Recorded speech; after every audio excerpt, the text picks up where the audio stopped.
Point पर। साथियों, घड़ी में समय हो रहा है 9:24 और वक्त हो चला है संपूर्ण पैडागॉजी का। दोस्तों, ये क्लास उन सभी भाइयों के लिए है जो सीटेट का एग्जाम तो कई बार दे लिए हैं, लेकिन वक्त की नज़ाकत है, या यूं कहें कि खुद की मेहनत और सही तरीके में अगर सही तरीका नहीं अपनाया गया तो कुछ ना कुछ गलती भी है, जिसकी वजह से बार बार सीटेट में अगर आप फंसते हैं तो ये क्लास आपके लिए है। दोस्तों, ये संपूर्ण पैडागॉजी का मतलब ये होता है जो आपके पेपर में 90 अंक आता है, उसकी पूरी पैडागॉजी दोस्तों इसमें आपका कवर होने वाला है। तो बहुत स्वागत है साथियों। पहला क्वेश्चन आपकी स्क्रीन पर है। आइए दोस्त, सीधा चलते हैं स्क्रीन पर।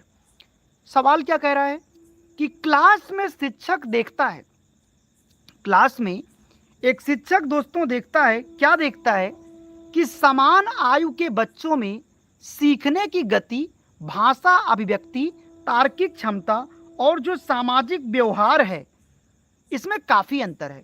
विकास की आधुनिक अवधारणा के अनुसार शिक्षक को ऐसी स्थिति के लिए क्या करना चाहिए, सबसे बेहतर क्या होगा। एक टीचर ने क्लास में दोस्तों देखा कि उसके क्लास में हर तरह के आयु वर्ग के बच्चे हैं, सबकी क्षमता अलग है, सबका व्यवहार अलग है, सबकी भाषा की प्रगति अलग अलग है।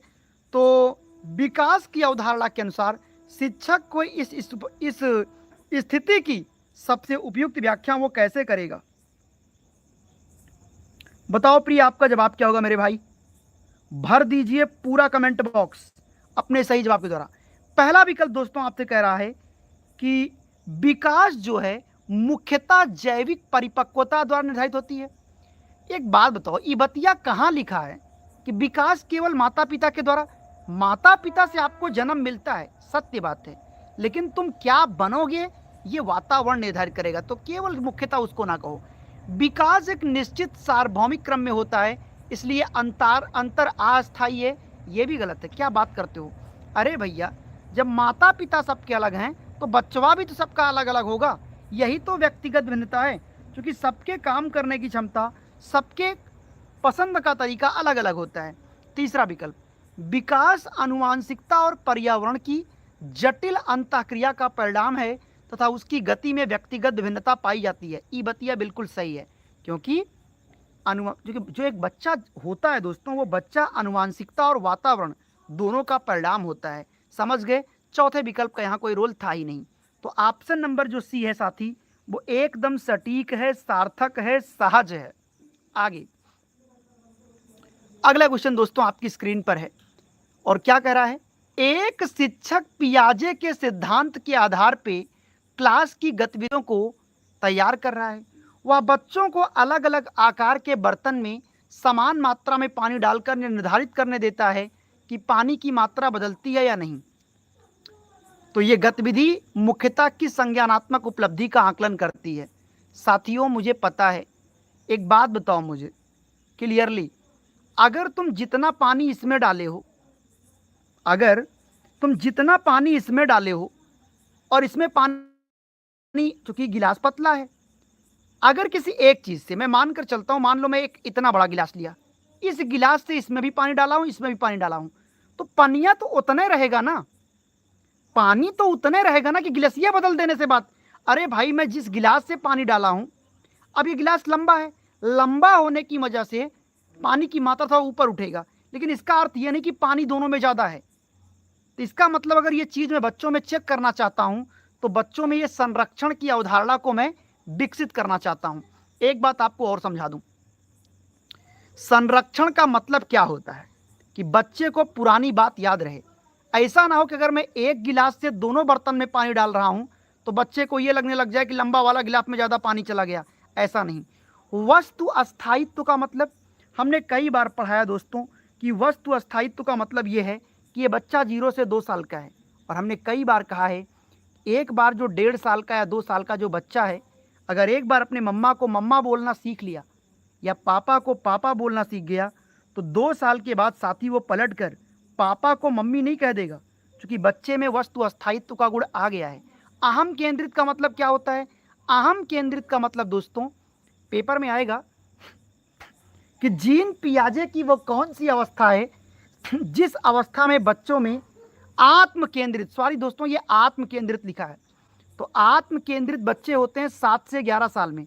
आत्म केंद्रित का मतलब जब बच्चा उचित अनुचित को समझे, सही और गलत में भेद कर पाए। समझ पा रहे हो साथी? हाँ भैया, तो बात को समझो प्यारे। अच्छा, परिकल्पनात्मक सोच क्या होती है? ये परिकल्पना का मतलब दोस्तों, जब बच्चा दिमाग में ही प्रश्नों का उत्तर कर ले, दिमाग में ही चिंतन करके प्रश्नों का जवाब दे दे, तो ये बच्चा 11 से 15 साल का है, यानी इसके अंदर परिकल्पनात्मक चिंतन है। और आत्म केंद्रित सोच मतलब कि बच्चा उचित अनुचित समझ रहा है, अपने हिसाब पर डिसीजन को कैरी कर रहा है। समझ गए भैया? आगे बढ़ते हैं प्यारे भाई। क्वेश्चन नंबर 3 आपकी स्क्रीन पर है। एक बच्चा पहले मानता था कि सभी उड़ने वाली वस्तुएं पक्षी हैं। पहली बार चमगादड़ देखने पर वह उसे भी पक्षी कहता है, लेकिन बाद में जानकारी मिलने पर वह अपनी मानसिक संरचना को बदलता है और समझता है कि कुछ स्तनधारी भी उड़ सकते हैं। पियाजे के अनुसार मानसिक संरचना में जो बदलाव है, इसे क्या कहा जाएगा साथियों? इसे क्या कहा जाएगा बताओ साथियों? इसको समायोजन कहते हैं। हम इस एग्जाम्पल को कई बार आपको समझाए हैं कि एक बात बताओ, मैं क्या समझाया था आपको याद है? मैंने कहा कि जब बच्चे को ऐसा लगता है कि जितने भी जानवरों के 4 पैर होते हैं वो सब कुत्ता होता है। अब एक दिन बिल्ली दिखी तो बच्चे को लगता है कि बिल्ली भी कुत्ता है।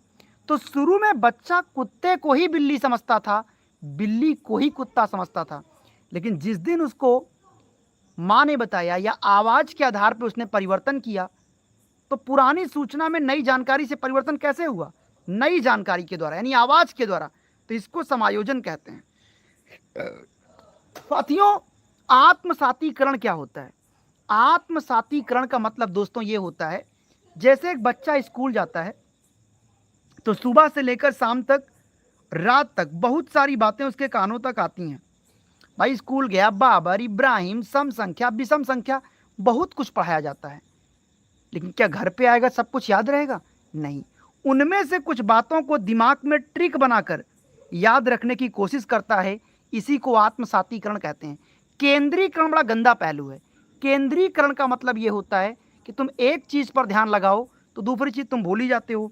मैंने एग्जाम्पल देकर समझाया था कि जैसे दोस्तों मैंने एक बच्चे को टॉफ़ी दिया, तो बच्चे को जब टॉफ़ी मिला तो उसको टॉफ़ी तो याद है, लेकिन वो दोस्तों मुझे ही भूल गया कि दिया किसने। समझ रहे हो ना मैं क्या बोलना चाहता हूँ? हमने बच्चे को टॉफ़ी दिया तो बच्चे को टॉफ़ी याद हो, लेकिन वो मुझको ही भूल गया कि दिया किसने है। तो इसको कहते हैं केंद्रीकरण। अगला प्रश्न, क्वेश्चन नंबर 4 आपकी स्क्रीन पर है। भरिए आप लोग और अपनी जवाबदेही को तय करिए कि क्या विकल्प आपको लगता है कि एकदम सटीक होगा। जी हाँ फाती, भर दीजिए। क्वेश्चन नंबर 4 आपकी स्क्रीन पर है। उम्मीद है कि आप लोग सही उत्तर करेंगे। क्वेश्चन पढ़िए एक बार क्वेश्चन पढ़ो तो सही यार। क्वेश्चन पढ़ोगे तो अपने आप जवाब मिल जाएगा भैया, इतना वक्त आपको नहीं लगेगा मेरे भाई। तो प्यारे भाइयों और साथियों, वाइगोत्स्की के अनुसार किसी बच्चे की वास्तविक विकास की अवस्था और अधिक सक्षम व्यक्ति की सहायता से प्राप्त की जाने वाली संभावित विकास को, भैया आप देखो एक चीज़ बता दूं, मेरा वो दोस्त, मेरा भाई और मेरी बहन जिनको पता है कि संभावित विकास शब्द को जेडपीडी कहते हैं, तो यही वाला उत्तर सही है। यह है क्या? मैं पूरा पढ़ा देता हूँ। हमने कहा दोस्तों ये बच्चे का घर है ए, ये बच्चे का विद्यालय है बी।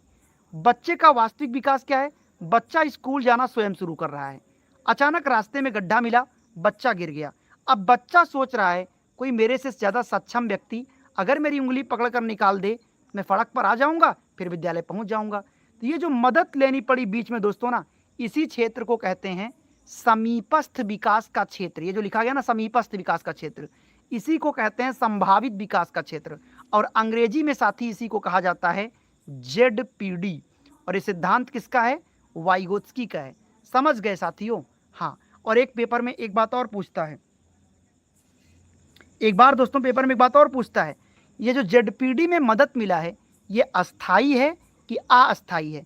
मेरे भाई ये अस्थाई मदद है, क्योंकि यार ज़िंदगी में तुम कभी भी गिरोगे, कोई कितना भी बेकार इंसान क्यों ना हो, लोग आपको उठाएंगे ज़रूर। तो जेडपीडी में मिलने वाली जो मदद होती है साथी, वो क्या होती है? वो अस्थाई होती है। अगला प्रश्न भी आएगा तो मैं और भी चीज़ें आपको बताऊंगा। एक और क्वेश्चन आपकी स्क्रीन पर है साथियों, ध्यानपूर्वक। एक शिक्षिका कठिन गणितीय समस्याओं को हल कराते समय शुरुआत में संकेत, उदाहरण और प्रश्नों के माध्यम से काफ़ी सहायता देती है। जैसे जैसे विद्यार्थी स्वतंत्र होने लगता है, वो धीरे धीरे सहायता को कम कर देती है। ये प्रक्रिया किस चीज़ का उदाहरण है? साथियों, मुझे पूरा भरोसा है कि आप इस प्रश्न का उत्तर जरूर गलत करोगे, सही करोगे। चलो, हमने क्या कहा था कि दोस्तों, जब किसी बच्चे को शुरू में मदद करना अनिवार्य है, लेकिन जिंदगी भर मदद ना करना पड़े, तो ये जो आपने अस्थायी मदद दिया ना, इसी को दोस्तों क्या कहते हैं? इसी को प्यारे भाइयों, इसी को कहा जाता है दोस्तों स्केप फोल्डिंग कहा जाता है। क्या कहते हैं मित्र? इसको स्केप फोल्डिंग कहते हैं। मैंने कहा एक बच्चा जो शुरू में चलना सीखता है, तो शुरू में उसकी उंगली को पकड़ कर चलाना पड़ता है, लेकिन जिंदगी भर बच्चे की उंगली को नहीं पकड़ना पड़ता ना। तो ये जो आपने अस्थायी मदद दी ना, इसी को दोस्तों कहते हैं स्केप फोल्डिंग। तुम्हारे साथ पेपर में क्या होगा, जहाँ पे स्केप फोल्डिंग लिखा है ना, यहाँ पे पेपर में नाम बदल देगा। हो सकता है यहाँ पे पाढ़ लिख दे, क्योंकि इसको पाढ़ भी कहा जाता है। इसको दोस्तों मचान भी कहा जाता है। इसको साथियों ढांचा निर्माण भी कहा जाता है। समझ रहे हो? तो ये बात नोट रखना। सीटेट दोस्तों क्या है? सीटेट एक माया जाल है जिसमें पेडागोजी की पूरी माया दोस्तों छाई हुई है। ये बात आपको भी मालूम है, ये बात हम भी जानते हैं। इसमें कोई किसी को शंका नहीं होनी चाहिए।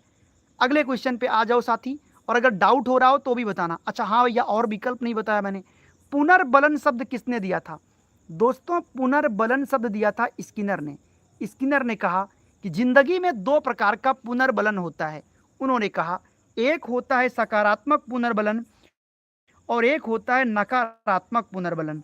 उन्होंने कहा एक बच्चा हमारा रोज इंतजार करता है क्योंकि हम उसको टॉफी लाकर देते हैं। बच्चा अब हमारा इंतजार नहीं करता क्योंकि हमने टॉफी देना बंद कर दिया है। यानी जब तक सकारात्मक पुनर्बलन मिला तब तक तो बच्चा मेरा इंतजार किया, और जैसे ही नकारात्मकता आई, टॉफी बंद हुई, तो बच्चा ने मेरा साथ दोस्तों छोड़ दिया। बात समझे साथी आप लोग?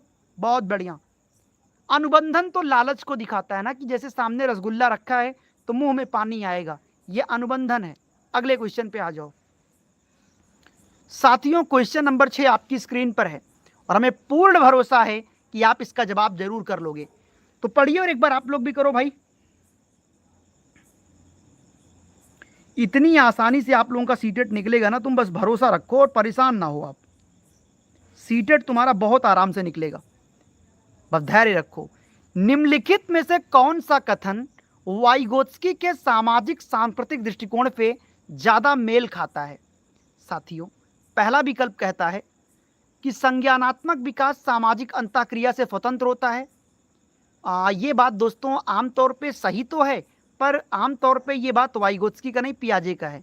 भाषा पहले विकसित, ये भी गलत। भाषा पहले से विकसित विचारों को व्यक्त करने का माध्यम है। में भी हो सकता है कुछ हद तक। खोज की बात पियाजे करते हैं, उत्तर आपका यहाँ पे डी होगा। सामाजिक अंतःक्रिया, सांस्कृतिक उपकरण और संज्ञानात्मक विकास में केंद्रीय भूमिका, एकदम सही है। अरे हम ये बात कैसे भुला जाएं बताओ। वाइगोत्स्की ने क्या कहा था? वाइगोत्स्की ने कहा दोस्तों एक बच्चा समाज में लोगों से चर्चा परिचर्चा करके सीखता है। वो जंगल में बैठकर नहीं सीखता, और समाज ही उसके संस्कार का दर्पण है, क्योंकि समाज से वो भाषा सीखता है, संस्कार सीखता है, और वही भाषा बाद में संस्कार के रूप में परिलक्षित होता है। क्वेश्चन नंबर 7 तुम्हारी स्क्रीन पर है। जज्बातों को काबू करो और आप लोग मुझे बताओ इसका जवाब क्या होगा।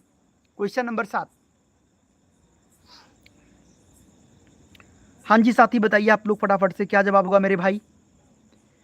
कोहलबर्ग के नैतिक विकास के सिद्धांत के अनुसार एक बच्चा कहता है मुझे नियम का पालन करना चाहिए क्योंकि यदि मैंने नियम तोड़ा तो मुझे दंड मिलेगा। ये लॉरेंस कोहलबर्ग के किस स्तर का बच्चा है? वैसे में जो ग्राफिक्स दिख रहा है इसमें बच्चा काफी दुखी दिख रहा है। दोस्तों मैंने कहा ये बच्चा पूर्व परंपरागत का है। चूंकि जो पूर्व परंपरागत अवस्था का दोस्तों बच्चा होता है ये 4 साल का होता है। ये बच्चे दोस्तों स्वार्थी होते हैं, दंड के द्वारा मानते हैं। मैंने कई बार कहा कि जब घर में मेहमान आते हैं तो मिठाई लेकर ही आते हैं, लेकिन बच्चे को डर लगा होता है। वो चाहता तो है कि सारी मिठाई मुझे मिल जाए, लेकिन वो सोचता है अगर मैं नियम तोड़ूंगा तो माता जी हमको पीटेंगी। तो बच्चा यहाँ दंड के द्वारा मान रहा है। तो जब बच्चे की नैतिकता दोस्तों दंड के द्वारा डिसाइड हो, तो आपका जो दोस्तों यहाँ पे उत्तर होगा पूर्व परंपरागत स्तर होगा। एक चीज और जान लो, परंपरागत कब होगा दोस्तों? परंपरागत स्तर तब होता है जब बच्चा 12 साल का होता है। ऐसे बच्चों से उम्मीद की जाती है कि बेटा फलाने का लड़का अच्छा कर रहा है, आप भी अच्छा करो। तो जब क्वेश्चन में देखना कि बच्चे से कोई उम्मीद की जा रही है या बच्चे से कोई आकांक्षा रखी जा रही है, तो ये परंपरागत स्तर है। और आखिरी दोस्तों उत्तर परंपरागत, यहाँ पे बच्चा 18 साल का हो चुका है और इस अवस्था में बच्चा अपना उचित अनुचित समझता है और दूसरों की भलाई के बारे में भी सोचता है। और एक बात आपको और बता दूं, तीनों स्तर तो आपने पढ़ लिया, लेकिन अभी मेन बात तो बाकी है कि लॉरेंस कोहलबर्ग की साथी कमी क्या थी। प्यारे भाइयों, लॉरेंस कोहलबर्ग की सबसे बड़ी कमी दोस्तों जो है वो क्या है? इन्होंने अपना प्रयोग महिलाओं के ऊपर दोस्तों नहीं किया था, ये इनकी सबसे बड़ी कमी है। दोस्तों आप देख रहे हैं education study point live and exclusive YouTube India पर। साथियों, अगर आप मेरी क्लास में पहली बार आए हो तो वीडियो को यार लाइक और सब्सक्राइब दोनों करना, क्योंकि आपका ये जो लाइक और सब्सक्राइब है हमें बहुत ज़्यादा मोटिवेट करता है। दूसरी बात ये है कि यार लगातार आपको पढ़ा रहा हूँ, कोई फालतू बातें नहीं चल रही हैं, तो मेरा आपसे भरोसा भी ये होता है कि यार बिना कहे आप लोग सेशन को लाइक और सब्सक्राइब जरूर करें, क्योंकि मैं बहुत ज़्यादा टाइम नहीं ख़राब करना चाहता।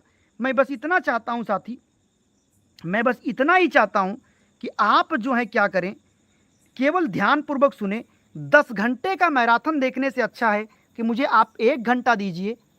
यार पेडागोजी में कुल 35 टॉपिक है और हमें 35 क्वेश्चन रोज करना है। अगर हम लोग 35 क्वेश्चन रोज करेंगे, मतलब 35 टॉपिक रोज मेरा कवर हो रहा है, तो मतलब हम आराम से 100 पार कर जाएंगे। रणनीति जिसकी बेहतर होगी गुरु वही पास होगा, ये आप मानकर चलिए।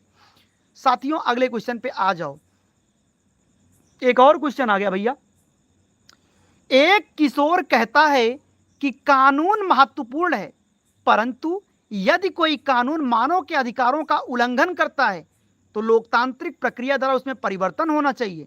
लॉरेंस कोहलबर्ग का यह किस अवस्था का बच्चा है? हमको तुरंत ही याद आ गया कि बच्चा 12 साल का है, क्योंकि 12 साल के बच्चों में 2 तरह के बच्चे होते हैं। एक बच्चा कायर होता है, उससे उम्मीद करना पड़ता है कि बेटवा तुम पढ़ो, और एक 12 साल का दूसरा भी बच्चा होता है जो समझदार होता है, जो अपने आप से सीखता है और जिसकी सोच इस तरह की भी होती है कि कानून हमारी भलाई के लिए बना है, लेकिन अगर उस कानून से किसी व्यक्ति का नुकसान हो रहा है तो उसको बदला जाना चाहिए। तो इसको दोस्तों कहते हैं, क्या पता है, कानून पालन की व्यवस्था की नैतिकता कहते हैं। अब कुछ लोग इसको बी कह रहे हैं, मेरे भाई बी मत कहना। बी वाला उत्तर तब माना जाएगा जब क्वेश्चन में बच्चे से उम्मीद की जाए कि बेटा फलाने का लड़का सुबह 4 बजे उठ के पढ़ता है, आप भी 4 बजे उठकर पढ़ो, तब इसका उत्तर होता अच्छा लड़का अच्छी लड़की अवस्था। कानून पालन की व्यवस्था की नैतिकता का मतलब यह है कि बच्चा अपने कानून को समझ रहा है, बच्चा अपने नियम को समझ रहा है कि क्या उचित है, क्या अनुचित है, क्या सही है, क्या गलत है। इस बात को बच्चा समझ रहा है साथी, है कि नहीं? अगर कोई दिक्कत परेशानी हो तो मेरे को बताइए आप लोग।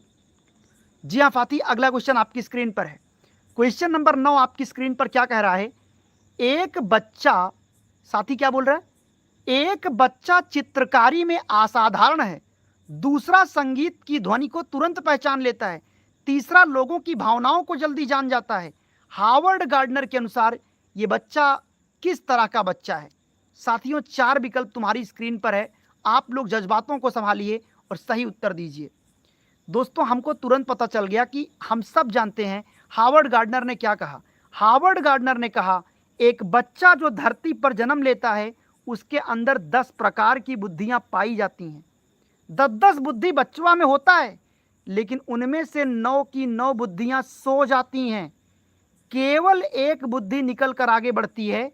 कौन सी वाली बुद्धि निकल कर आगे बढ़ेगी, ये बच्चे के परिवार का वातावरण डिसाइड करता है। अरे हमारे आपके अंदर भी हर तरह की बुद्धि है, हमारे आपके अंदर नेता का भी गुण है, संगीत का भी गुण है, वैज्ञानिक का भी गुण है, शिक्षक का भी सब गुण है, लेकिन हम आप शिक्षक ही बने। क्यों बने? क्योंकि हमारे आपके परिवार का वातावरण जैसा होता है वही वाली बुद्धि ज़्यादा आगे बढ़ जाती है। आओ विकल्प को देखते हैं। बुद्धि एकल नहीं भैया, एकल की बात तो कभी हो नहीं सकता। बुद्धि भाषाई और तार्किक क्षमताओं पर निर्धारित होती है, बात तो सही है। बुद्धि के अनेक अपेक्षाकृत स्वतंत्र रूप हो सकते हैं, ये भी सही है। कलात्मक क्षमताएं बुद्धि का हिस्सा नहीं, गलत बात। इसका उत्तर सी होगा, क्योंकि हार्वर्ड गार्डनर ने बहुत प्रकार की बुद्धि दी ना, तो बुद्धि के अनेक स्वतंत्र रूप हो सकते हैं भाई। भाई बुद्धि के कई रूप हो सकते हैं, कोई नेता हो सकता है, कोई बीमा का एजेंट हो सकता है, कोई संगीतकार हो सकता है, कोई वैज्ञानिक हो सकता है। यानी बुद्धि के कई रूप साथियों हो सकते हैं। और अगर इतना खर्चा हो ही गया है महाराज, तो फिर लगे हाथ ये भी बता दिया जाए कि भाई हार्वर्ड गार्डनर की कमी क्या थी। साथियों, हार्वर्ड गार्डनर की सबसे बड़ी कमी यही थी कि इन्होंने इतनी प्रकार की बुद्धियां बता दी कि इनका मापन कर पाना संभव नहीं हो सका। अगला क्वेश्चन देखते हैं साथियों। क्वेश्चन नंबर 10, निम्नलिखित में से कौन सा आंतरिक अभिप्रेरणा का उदाहरण है। दोस्तों, अभिप्रेरणा क्या होता है? अभिप्रेरणा का मतलब होता है मेरे भाई अंदर से काम करने की इच्छा। जैसे जब किसी काम को आप अपनी इच्छा, देखो हम लोग जिंदा क्यों हैं? जिंदा इसलिए हैं कि समाज में सम्मान भी चाहिए, परिवार चलाना है, सपनों को साकार भी करना है और लाइफ को अच्छे से निभाना है। यही मोटिवेशन है। मोटिवेशन दो प्रकार का होता है, एक आंतरिक होता है और एक बाह्य होता है। तो आंतरिक अभिप्रेरणा क्या होती है ये आपसे पूछ रहा है साथियों। आंतरिक अभिप्रेरणा वो अभिप्रेरणा होती है जिसमें कोई बच्चा किसी काम को अपनी इच्छा से करता है। तो जब कोई बच्चा किसी काम को अपनी इच्छा से करता है तो इसको आंतरिक प्रेरणा कहते हैं, और जब कोई बच्चा किसी काम को लालच बस करता है उसे बाह्य प्रेरणा कहते हैं। अभिप्रेरणा का सिद्धांत मैकडूगल ने दिया था, मैस्लो ने समर्थन किया था। बच्चा पुरस्कार पाने के लिए पढ़ रहा है तो ये बाह्य मोटिवेशन है। बच्चा विषय में रुचि और आनंद के कारण पढ़ रहा है तो ये आंतरिक मोटिवेशन है। दंड से बचने के लिए काम पूरा करता है, बाह्य मोटिवेशन है। ज्यादा नंबर पाने के लिए कर रहा है, मतलब ये बाह्य मोटिवेशन है। समझ रहे हो भैया? अगले क्वेश्चन पे घुमा लाऊंगा आपको, आ जाओ साथियों। ये आवश्यक सूचना उन मेरे भाइयों और बहनों के लिए है जो लोग सीटेट कई बार दे लिए हैं लेकिन वक्त की नजाकत है सीटेट नहीं निकल रहा है। क्या करें सर जी, कैसे पहली बार में पास करें? तो जो साथी पहली बार दे रहे हैं या जो लोग कई बार दे लिए हैं, आपको एक ही चीज़ बताऊंगा साथियों। सीटेट पास करने के लिए पहली बात तो ना तो मोटी मोटी किताब की ज़रूरत है और ना तो 10-10 घंटे क्लास की ज़रूरत है और ना बिना मतलब के फालतू मॉक टेस्ट की ज़रूरत होती है। ये सब तो फालतू के चोचले हैं। सीधी सी बात है, हमें पता है कि सीटेट का पैटर्न क्या है। किसी चीज़ का स्वभाव समझो, किसी व्यक्ति को स्वभाव को समझ जाते हो ना तो इंसान को जानने में भी मदद हो जाती है। वैसे ही सीटेट का स्वभाव है पैडागॉजी।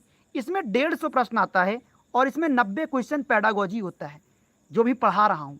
यानी अगर पैडागॉजी सीख लिया जाए तो 90 नंबर यही करा देगा, बचेगा 60 नंबर टॉपिक। तो बहुत लोग क्या गलती करते हैं कि टॉपिक में सब कुछ पढ़ते हैं। भैया टॉपिक में सब नहीं पढ़ा जाता, सब पढ़ोगे यादें नहीं होगा, फिर बाद में बिखर जाता है बातें।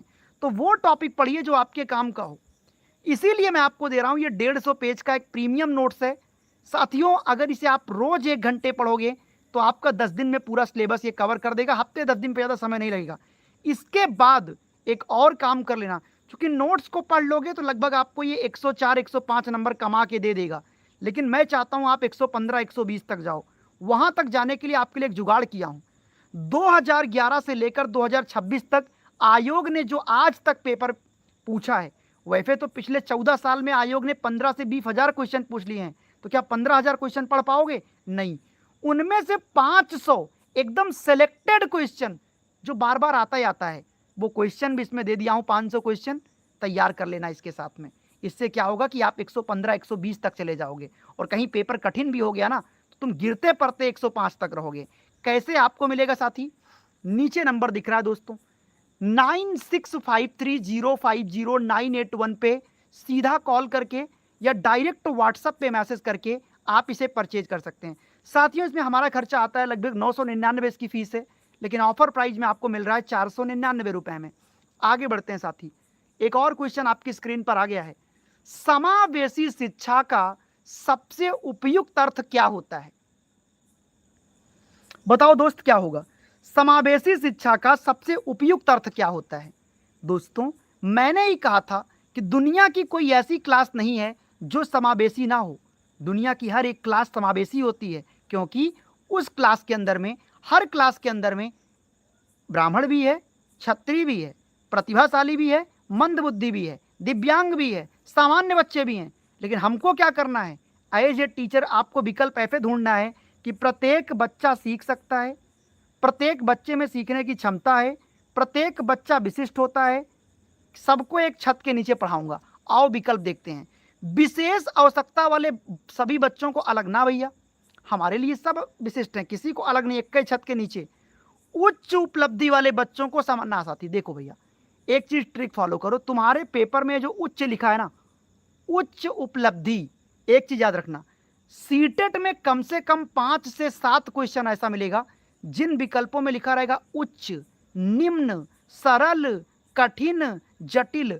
अगर ऐसा शब्द किसी विकल्प में लिखा हुआ मिल गया तो तुम समझ जाना कि यह विकल्प हर हाल में गलत होगा। और एक नया वर्ड जानो, अगर किसी विकल्प में उपलब्धि लिखा है, उपलब्धि शब्द भी आपके पेपर में 4-5 क्वेश्चन मिलेगा, तो ये 4-5 क्वेश्चन आपके फ्री में आपके नंबर बढ़ाएंगे। भाई हमको भी पता है कि उपलब्धि एक निगेटिव वर्ड होता है, समझ गए।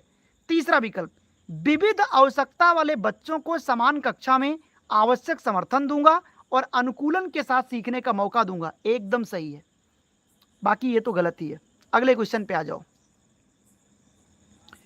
क्वेश्चन नंबर 12 दोस्तों आपकी स्क्रीन पर आ ही गया है, तो जज्बातों को एक बार काबू कर लिया जाए। क्या कह रहा है, एक शिक्षक कहता है कि मेरी कक्षा में सभी विद्यार्थियों को एक ही तरीके से पढ़ाया जाना चाहिए, क्योंकि समानता का अर्थ है सबके साथ बिल्कुल समान व्यवहार करना है। समावेशी शिक्षा की दृष्टि से इस कथन की सबसे उचित आलोचना क्या है?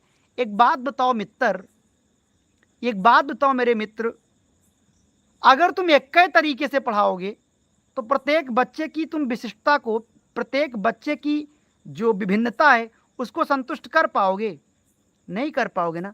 सबको सीखने का समान अवसर देना है, सबको सीखने का समान अवसर देना है, लेकिन क्या नहीं करना है भैया? सीखने का समान अवसर सबको